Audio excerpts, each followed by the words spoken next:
میں، مکان میں، دکان میں جتنی وراثت ہے سب میں عورت کا حق ہے۔ ہندو عورت کو وراثت میں حصہ دار نہیں سمجھتے، وہ شادی کے ٹائم پہ جو کچھ دینا دلانا ہے دے کر جان چھوڑتے کہ دفعہ ہو نکل ہمارے گھر سے۔ یہ ان کی رسم ہے، ہماری نہیں، یہ ان کی رسم ہے ہماری۔ رسول اللہ صلی اللہ علیہ وسلم ایک شادی کے موقع پر اپنی بیوی سے کہتے ہیں میں تجھے وہ تمام چیزیں دوں گا، میں دوں گا، اپنی بیوی سے کہہ رہی ہیں میں تجھے وہ تمام چیزیں دوں گا جو میں تجھ سے پہلے تیری بہنوں کو، تیری سوکنوں کو، اپنی پہلی بیویوں کو دے چکا ہوں، وہ سارا کچھ میں تجھے بھی دوں گا۔ تو یہ گھر کا ساز و سامان کس کے ذمے ہے؟ مرد کے ذمے ہے، لڑکی والوں کے ذمے نہیں ہے۔ لڑکی کے ذمے کیا ہے؟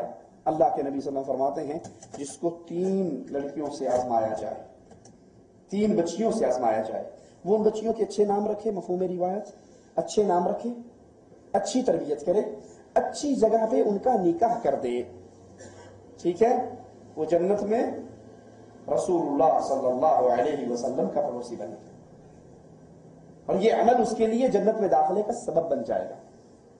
اس حدیث میں کہیں ہے کہ آپ نے فرمایا اچھی تربیت کرے، اچھے نام رکھے، اچھا خامن ڈھونڈے اور اچھا جہیز ٹرک بھر کے بھیجے۔ جن کو جہیز کی لعنت منہ پہ لگی ہے وہ دلیل کیا دیتے ہیں؟ جی آپ نہیں سمجھتے، حضرت فاطمہ اور حضرت علی کی جب شادی ہوئی تو بی بی فاطمہ کو سارا جہیز تو دیا تھا، اس دور میں جو ڈیمانڈ تھی پوری کی تھی، حالانکہ یہ غلط ہے۔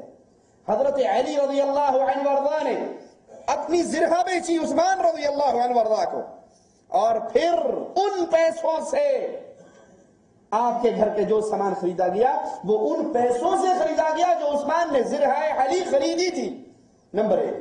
اور اگر یہ بھی مان لیا جائے، ان باتوں کو بھی مان لیا جائے کہ اللہ کے رسول حضرت علی کی شادی پر اللہ کے نبی نے علی کو، فاطمہ کو جہیز دے کر بھیجا، تب بھی وہ جہیز لڑکی والوں کی طرف سے نہیں بنتا، کیونکہ علی خود رسول اللہ کی کفالت میں تھے۔ علی کا کفیل کون تھا؟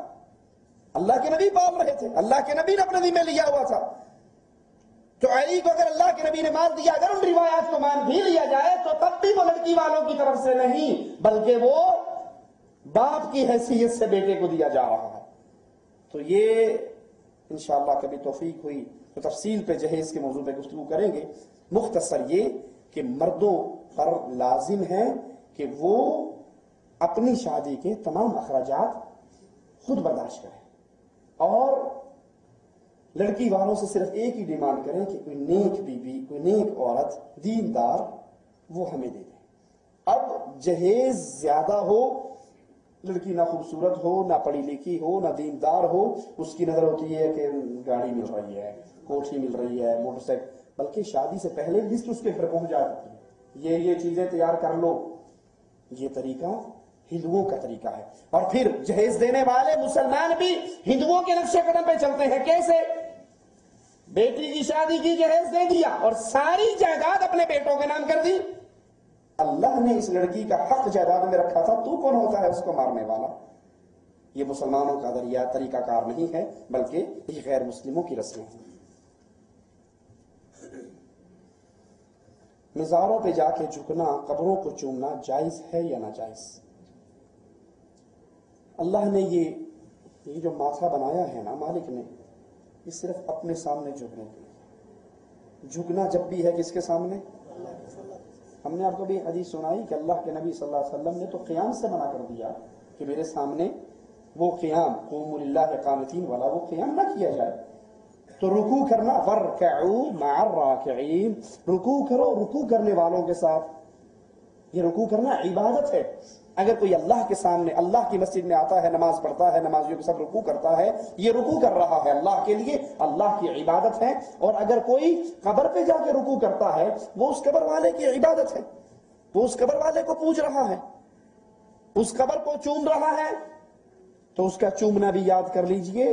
عمر ابن خطاب رضی اللہ عنہ وارضا حجر اسود کے سامنے آتے ہیں، حجر اسود کو چومنے لگتے ہیں، پھر ایک تاریخی جملہ کہتے ہیں، اے حجر اسود میں جانتا ہوں انک حجر، تو پتھر ہے، تیرے ہاتھ میں نفع نقصان نہیں ہے، چومتا کیوں ہوں؟ میں نے امام کائنات محمد کریم کو چومتے ہوئے دیکھا تھا صلی اللہ علیہ وسلم۔ یہ قبر پرستی ہے، قبروں پہ جھکنا، قبروں کو چومنا، قبروں کا طواف کرنا، قبروں کو عرق گلاب سے غسل دینا، قبروں پہ چادریں چڑھانا، قبروں پہ پھول چڑھانا، قبروں پہ دیے جلانا، قبر والے مردے سے مانگنا، اس کے سامنے رونا پکارنا، یہ تمام اعمال عبادت ہیں، یہ کرنے والا مشرک ہے۔ اگر چادر چڑھانے والا کیوں چڑھاتا ہے، پھول دینے والا کیوں دیتا ہے؟ اس نیت سے کہ یہ ہم سے راضی ہو جائے گا۔ بابا پیر لال جمال ککڑ گھیم تے پتر ڈے رتا لال، یہ مرغا تیرے لیے اور بیٹا اس نے پورا شرکہ کھولا ہے اندر قبرستان میں، بچے بنا بنا کے اوپر بھیج رہا ہے۔ ڈولے شاہ کہیں سے اولاد نہ ملے تو آخر میں ڈولے شاہ کے پاس چلے جاؤ۔ وہ ڈولے شاہ کیا کرتا ہے؟ پورا بچہ بناتا ہے، جب کھوپڑی میں آتا ہے مٹیریل ختم ہو جاتا ہے، وہ ڈولے شاہ کی چوئی بن جاتی ہے۔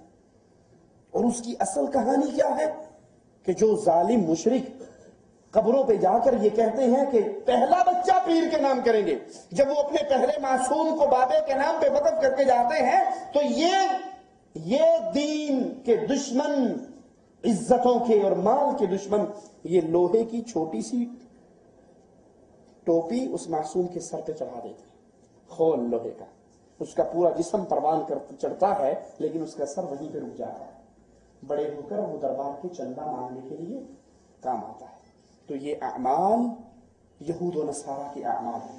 حضرت عائشہ رضی اللہ تعالی عنہ فرماتی ہے جب اللہ کے نبی صلی اللہ علیہ وسلم آخری لمحات میں ہیں، اپنے چہرے سے چادر ہٹاتے ہیں، ڈالتے ہیں، اور ان لمحات میں فرمایا اللہ تو لعنت کر یہودیوں پر، عیسائیوں پر، اتخذوا قبور انبیائہم مساجدا، ان ظالموں نے انبیاء کی قبروں کو، اولیاء کی قبروں کو مسجدیں، سجدہ گاہیں بنا لی۔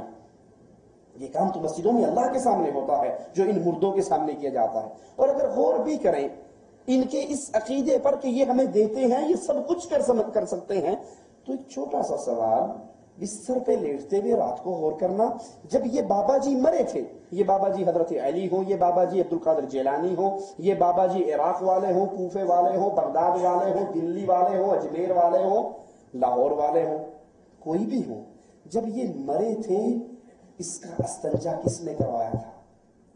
خود کر کے آ کے لیٹ گیا تھا یا زندوں نے چار میں مل کے کروایا تھا؟ سوچیے اللہ کے لیے، عقل بہت بڑی چیز ہے، استعمال کیجیے۔ اس نے اپنے کپڑے خود ہی اتار دیے تھے یا لوگوں نے کاٹ کے اتارے تھے؟